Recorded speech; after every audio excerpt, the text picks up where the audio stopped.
A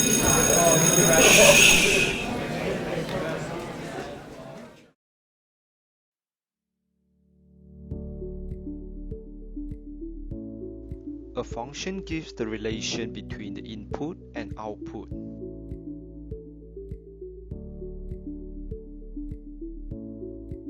For example, if you have an input of 1, when you put it into the function, it will give an output of 6.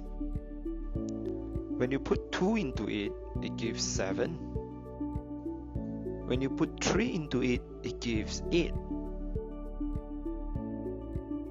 We can say that the function takes each of the input and add 5 to it.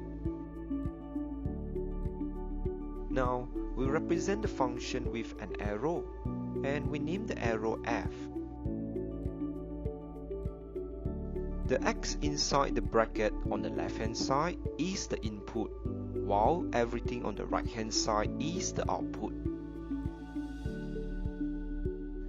How do we use the function?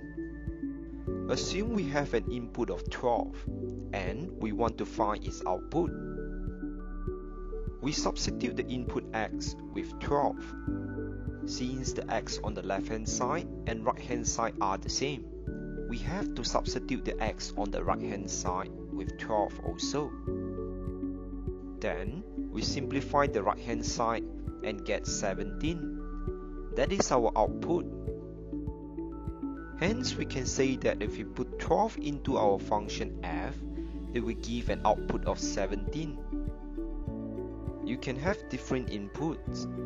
Put each of them into the bracket and simplify it. You will be able to get the outputs.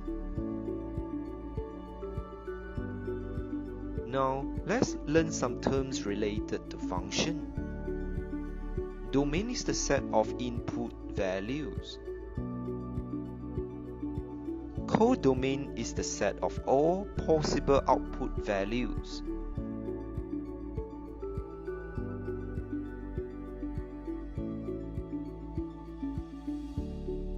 Range is the set of output values that have input values mapped to it.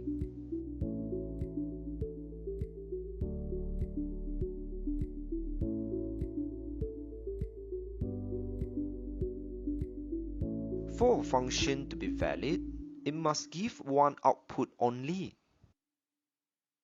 Therefore, a function must have either one-to-one relation or many-to-one relation.